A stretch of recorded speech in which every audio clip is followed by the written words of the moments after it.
saya ingin membagikan bahwa ketika saya jadi pendeta ini bukan dari latar belakang Kristen, tetapi bukan saya dari latar belakang Buddha, dan saya termasuk yang boleh dibilang ateis, ya, tidak mengenal Tuhan. Tapi dari kecil saya sudah dibawa oleh orang Pantekosta. Jadi ketika saya menjadi Kristen, saya langsung menjadi Pantekosta, bukan menjadi Protestan atau Katolik, tapi langsung Pantekosta. Dan ketika saya kecil waktu Pantekosta itu, saya juga mulai mengenal latar belakang saya, siapa bapak saya, siapa keluarga saya. Dan ketika saya menelusuri, bapak saya seorang yang orator, ahli pidato, ya, ketua perkumpulan etnis di daerahnya, dan juga seorang businessman yang berhasil. Tapi ketika bapak saya meninggal, semua itu habis. Sampai saya waktu masih kecil tidak bisa makan, saya dibesarkan oleh orang yang kena kutukan kemiskinan. Tapi ketika saya jadi pendeta, saya tidak percaya dan tidak mengenal itu kutukan kemiskinan, atau bahasa Inggrisnya miskin and the carry. Ya, jadi dari situ kita mulai berpikir profit itu bagaimana, berhasil itu bagaimana, dan menjadi orang yang diberkati itu apa. Dan saya melihat dari situlah saya mulai belajar. Saya berpikir begini, apa yang saya putuskan kemarin itu terjadi hari ini, apa yang saya putuskan hari ini itu yang terjadi akan datang.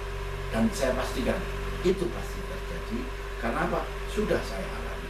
Dan ketika kita dibawa masuk oleh proses-proses Tuhan, mulai dari kecil, makan aja nggak bisa, jualan sambil sekolah, jualan kue di terminal, di stasiun, ya, saya jalani itu semua.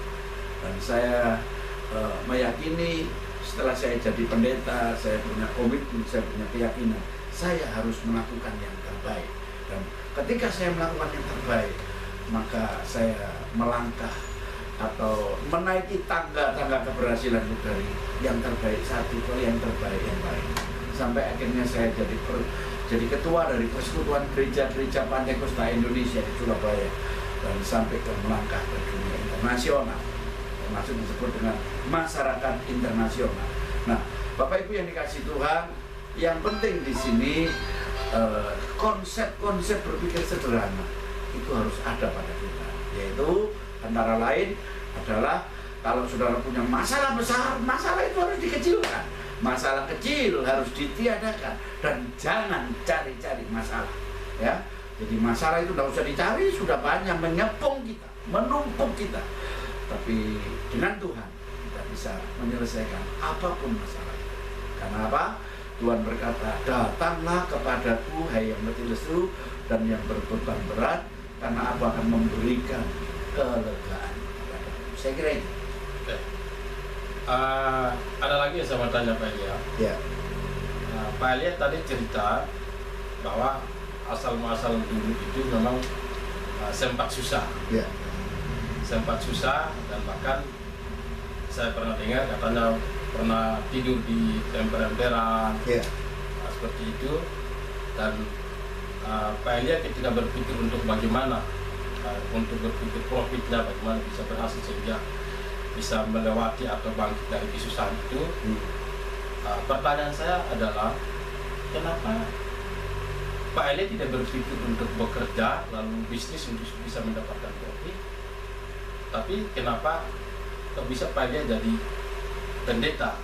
Apakah memang ya mohon maaf Pak Elia, karena saya sering juga dengan bercanda teman-teman, oh sekolah Alkitab, sekolah teologi itu pilihan terakhir itu, jadi sudah nggak bisa diterima di mana-mana, jadi itu pilihan terakhir, dan itu hanya pelarian kata bercanda teman-teman seperti itu. Ya. Tetapi pertanyaan saya adalah, apakah memang Pak Elia tidak bisa lagi untuk berhasil di mana-mana lalu datang ke sebagai sekolah Alkitab dan dari pendeta sebagai pelarian, atau memang ada panggilan khusus dari Tuhan untuk Pak Elia bisa terjun ke dunia pelayanan sehingga jadi pendeta yang sekarang punya jam terbang tinggi? Ya, dalam kitab Wahyu pasal 17 ayat 14 dikatakan orang percaya itu akan yang pertama mengalami proses yang pertama disebut yang terpanggil, proses yang kedua yang terpilih, proses yang ketiga adalah yang setia. Nah, dari proses yang terpanggil inilah saya melayani Tuhan. Jadi ketika saya dulu mengambil keputusan untuk full time sampai hari ini 35 tahun yang lalu, itu ketika saya lagi prestasi naik, lagi dapat kepercayaan, lagi gaji yang paling gede, lagi semuanya itu cerah. Lalu Tuhan berkata, tinggalkan pekerjaanmu dan layanilah Tuhan.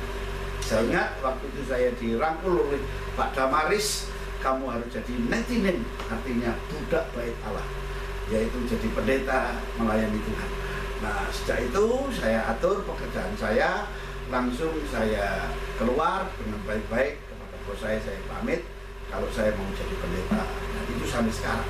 Nah, pernah saya uji setelah 7 tahun saya full time, saya ragu-ragu. Jadi penginjil sama jadi sales itu bedanya tipis, karena menawarkan yang baik, sesuatu yang baik. Nah, tapi ketika saya menjalani jadi sales dalam 3 bulan, hati saya terbakar dan saya merasa tidak nyaman. Saya harus kembali melayani Tuhan. Kenapa? Karena saya terpanggil. Hiduplah sesuai dengan keadaan terpanggil. Sebab ketika kita melenceng, ketika kita berpaut dari panggilan, 1, kita gagal, 2, bisa mati, ya. 3, bisa sakit-sakitan juga, ya. Jadi panggilannya apa ya, di situ kita harus tekun, kita harus setia, kita harus benar-benar, kita harus sungguh-sungguh di situ. Yang pertama terpanggil, yang kedua terpilih. Nah, kita ini setelah terpanggil lakukan yang terbaik. Dari yang terbaik itulah kita orang yang terpilih, ditunjuk untuk dipilih.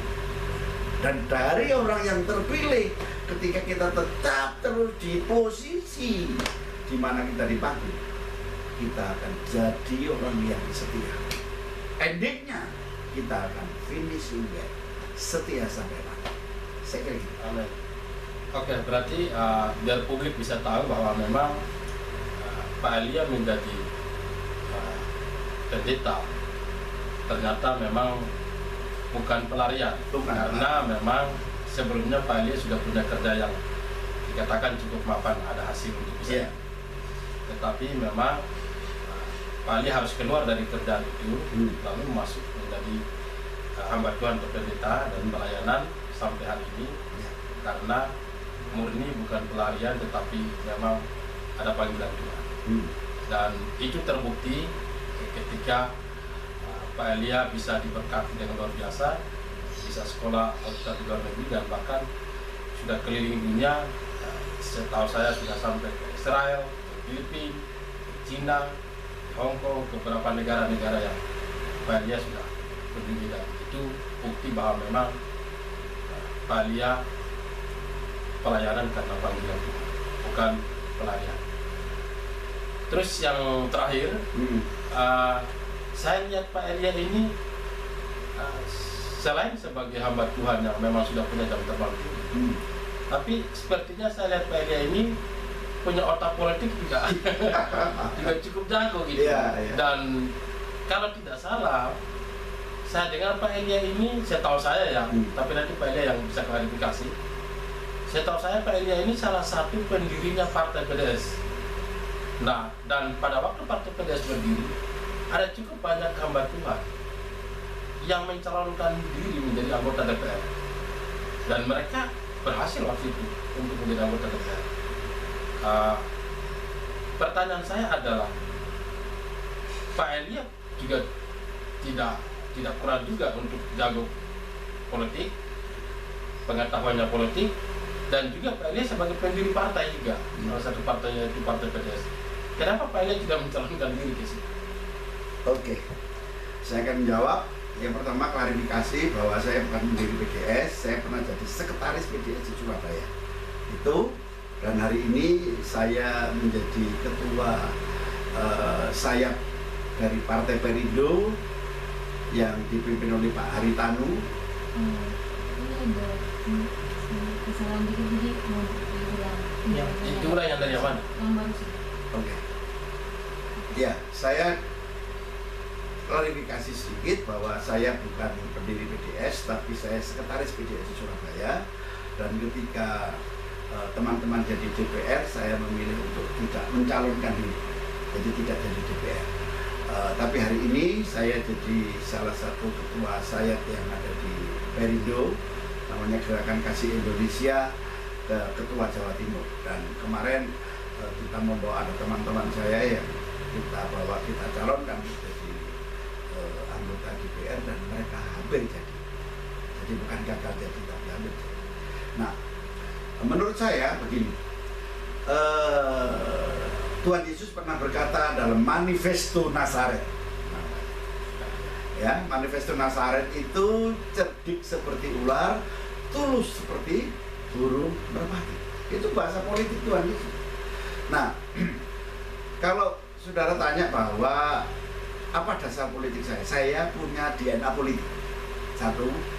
Yang kedua, saya otodidak politik, suka mempelajari politik secara otodidak. Dan yang ketiga, saya mempercayai saya punya naluri politik.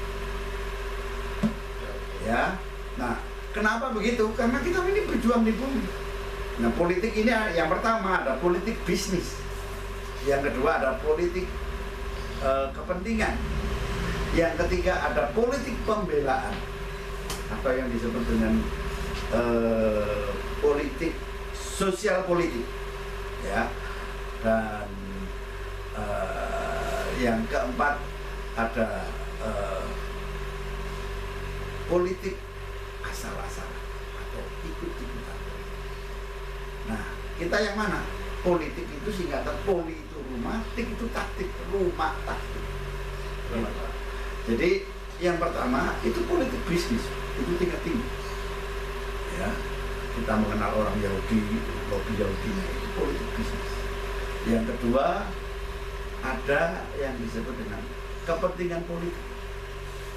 Ya, kepentingan politik ini orang-orang yang masuk di politik karena punya udang di balik batu, punya pikiran untuk mengambil keuntungan di dalam politik.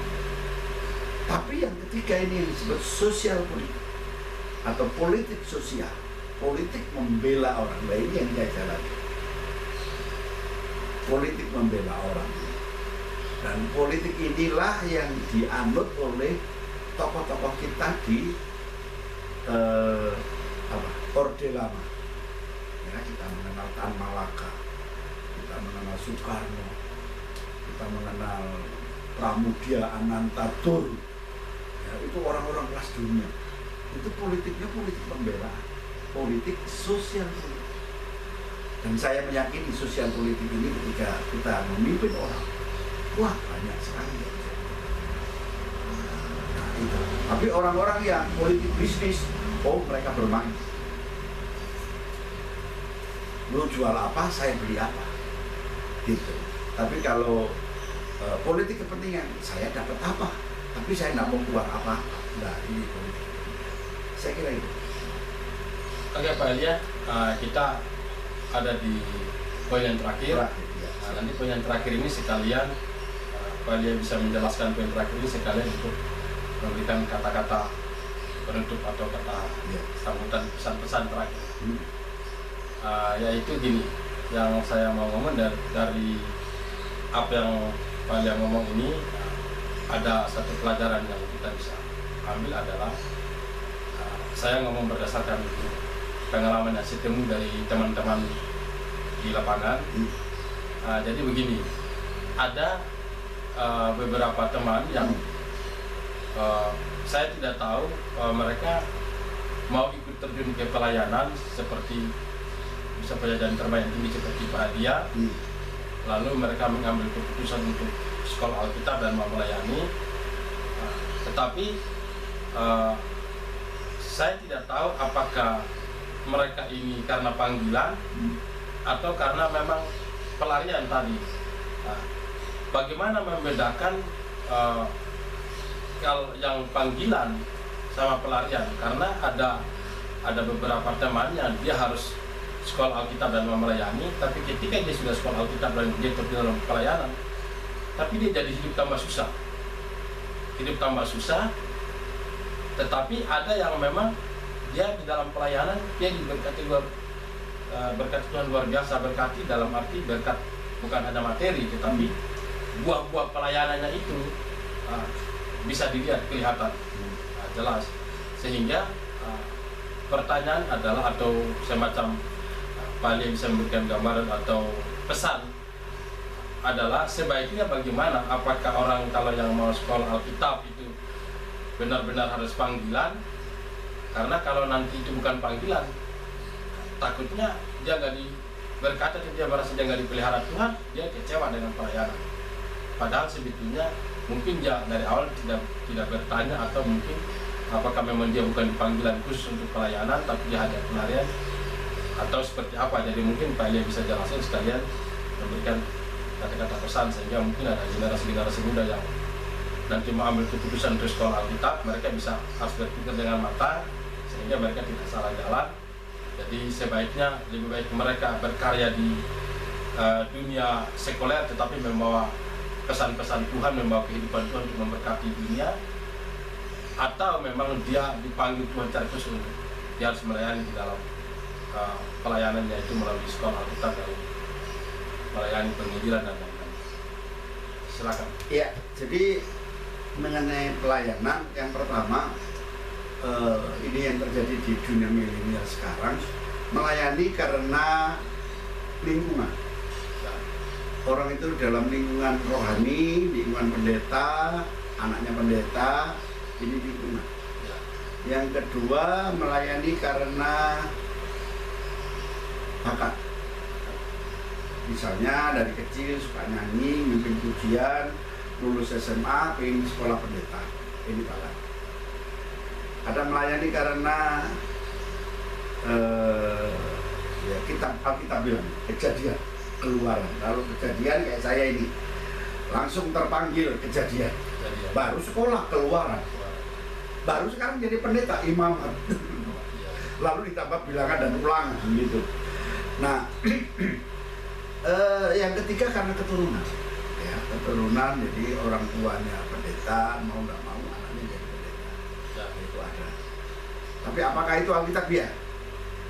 Semua pergi. Karena ada beberapa pendeta yang anaknya jadi pendeta benar lebih bagus. Contohnya pendeta Julius Ishak, anaknya sekarang Ruben Adi jadi ketua Sinode Peter, lebih bagus dari orang. Ada yang begitu. Nah, itu keturunan. Tapi yang paling benar adalah karena apa ini bakat tadi. Karena di dalam bakat itu akan muncul karunia.